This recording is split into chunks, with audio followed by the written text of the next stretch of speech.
चर्चा में खास कार्यक्रम में आज हम पहुँचे हैं हसनपुरा पंचायत के मुख्य प्रबंधक सिंह के पास। जिस तरीके से पंचायत चुनाव को लेकर लगातार हर एक उम्मीदवार अपने क्षेत्र में लगातार भ्रमण कर रहे हैं, दौरा कर रहे हैं, लोगों से जनसंपर्क अभियान कर रहे हैं, क्योंकि चुनाव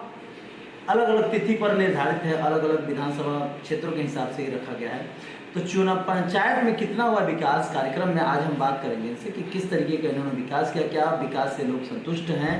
या अभी भी कुछ कार्य बाकी है। हड़ताल चीज है। मैं समस्त हसनपुरा पंचायत और आला विधानसभा के तमाम माता और बहनों को इस सुहाग के त्यौहार पर मैं बधाई देना चाहता हूँ कि सभी माँ और बहनों को सुहाग बना रहे। इसके साथ आपने जो पूछा विकास, पंचायतों के विकास के लिए,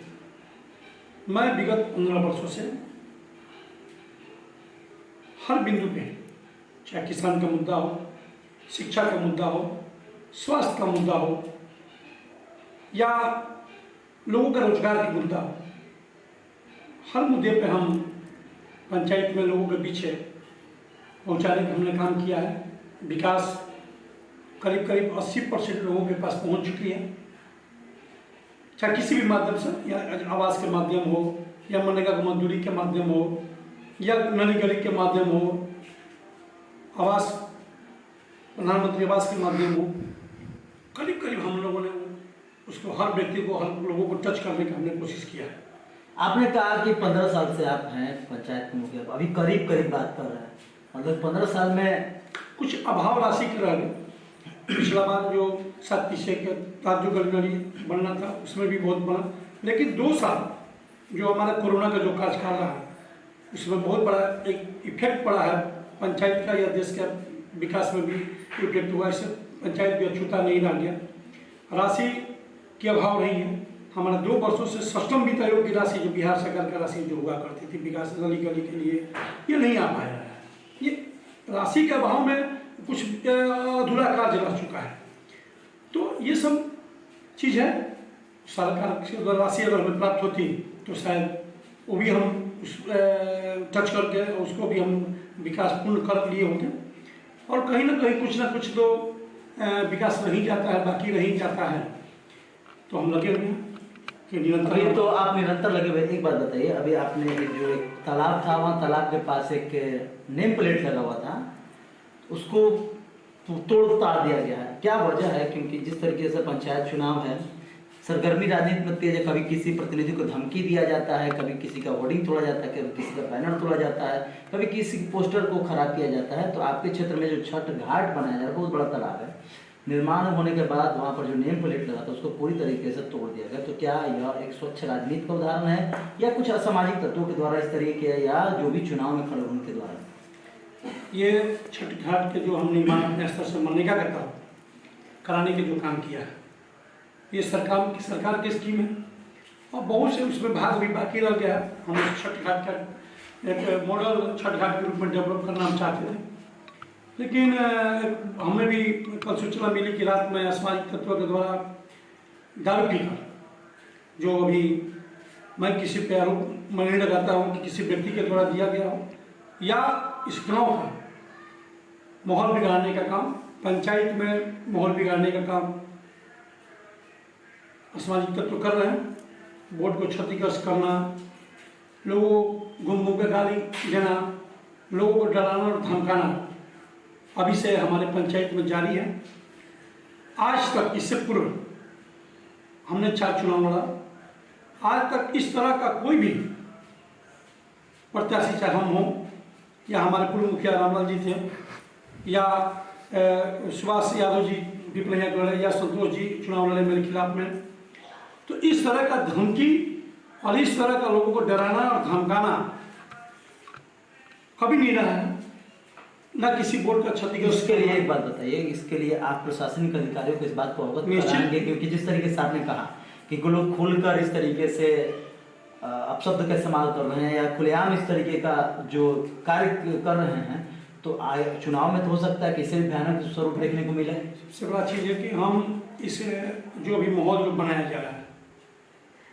जगह जगह पर दारू पिलाकर उसको माहौल जो खराब करने का काम किया गया, कमजोर वर्गों को डराने का काम किया, निश्चित मैं बिहार राज्य निर्वाचन आयोग को और अपने जिला अधिकारी और सबसे जुड़ा जो हमारे यहाँ जो अभी जो एसपी साहब आए हुए हैं, ईमानदार व्यक्ति हैं, उनका कड़क छवि माना जाता है, उनके संज्ञान में हम लाने के जो काम करेंगे, निश्चित लाने का काम करेंगे। किस तरह का माहौल पंचायतों में बिगड़ा जा रहा है, इस पर आपको ध्यान देना है कि जितना भी बूथ है, चाहे हमारे पिपरहिया का बूथ हो या हसनपुरा का बूथ हो या अलीपुर का जो हमारा जो चुनाव का बूथ हो, इस सब जो बूथ है इसको अति संवेदनशील घोषित करके कि गरीब अपने स्वतंत्र रूप से अपने मतदान का प्रयोग कर सके, कमजोर वर्ग अपने मत का प्रयोग स्वतंत्र होकर कर सके, इनको संज्ञान हम देने का काम करेंगे, उनको ध्यान आकृष्ट करने का काम करेंगे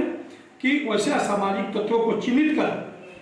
उन्हें दंडित करने का काम करें जो रात में दारू पीकर गाली गलौज करने का काम करते हैं, लोगों को गोली मारने के धमकी देने का काम करते हैं। उनके द्वारा कहा जाता है कि आप बूथ पर जाइएगा तो आपको गोली मारा जाएगा, इस तरह का धमकी दिया जाता है। एक दबंग लोग जो हैं उनके द्वारा यह कार्य कराया जाता है, क्या वो उनकी प्रवृत्ति ही यही है, क्योंकि उनके खिलाफ में गरीब गुरबा आवाज़ उठाते हैं और वो हमेशा उनका जो गरीब गुरबा का जो आवाज़ होता है उसे वो पचा नहीं पाते हैं। ये सारा उनका कराया धराया है और ये भोजपुर जिला के तमाम आला अधिकारी भी जानते हैं कि उस व्यक्ति का प्रवृत्ति क्या रही है। एक बहुत बड़े नरसंहार के वो अभियुक्त भी रह चुके हैं, सजगता कैदी भी हैं। अब बाहर में बेल पे हमारे न्यायिक व्यवस्था के तहत जो भारतीय संविधान के बेल पे छूटे हुए